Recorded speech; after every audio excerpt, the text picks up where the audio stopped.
तो कहीं ना कहीं हमें सोचना होगा और हर देशवासी अपने मत का प्रयोग करें। धन्यवाद।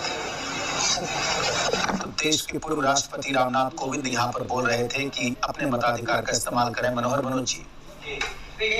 मतदान के प्रतिशत को लेकर के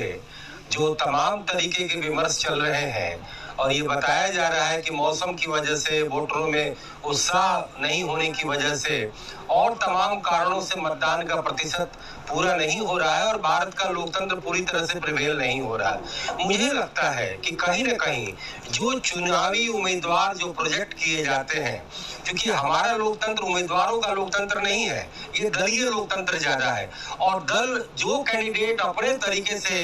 एक तरह से फिक्स करते हैं, कई बार जनता की उससे सहमति नहीं होती है और जनता को लगता है कि दलों के द्वारा थोपे गए उम्मीदवार हैं, हमारी दलों के प्रति प्राथमिकता है, वो ठीक है, लेकिन अंततः उस कॉन्स्टिट्यूएंसी का प्रतिनिधि उम्मीदवार होता है और उम्मीदवारों की स्क्रीनिंग को लेकर, उम्मीदवारों की क्वालिटी को लेकर और पब्लिक लीडरशिप को लेकर भारत देश में, भारत के लोकतंत्र में पूरा विमर्श नहीं हो रहा है। दूसरी बात मैं ये कहना चाहूंगा कि जो एक वोटर्स को एक ऑप्शन मिला है नोटा का,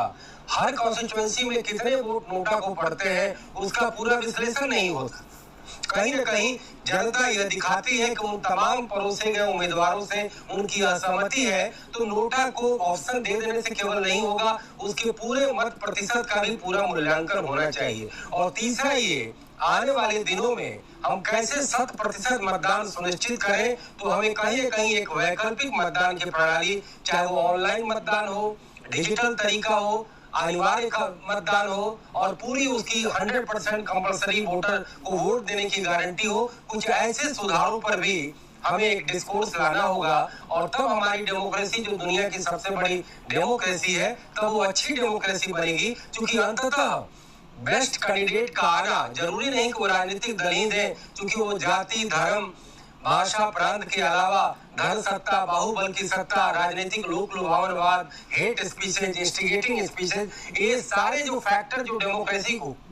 प्रभावित करते हैं, तो ऐसे में बेस्ट तरीका ये है कि हम बेस्ट कैंडिडेट की वकालत करें, एक बेस्ट पब्लिक लीडरशिप लाएं और कहीं न कहीं हम एक राजनीति की भी पाठशाला विकसित करें, जो अंततः एक कन्वेंशनल तरीके से होता है, जो एक सो कॉल्ड आंदोलनों और सो कॉल्ड धरनों, प्रदर्शनों, झंडा उठाना और कार्यकर्ताओं के एक तरह से उनके झुंड से निकलता है। मुझे लगता है कि पब्लिक लीडरशिप की एक पाठशाला होनी चाहिए और राजनीतिक दलों का उससे लिंकेज। मैं रोकना चाहूंगा, आगे भी हम लोग चर्चा को आगे बढ़ाएंगे, लेकिन यहाँ रुकेंगे, छोटे से हेडलाइंस देखते हैं यहाँ पे।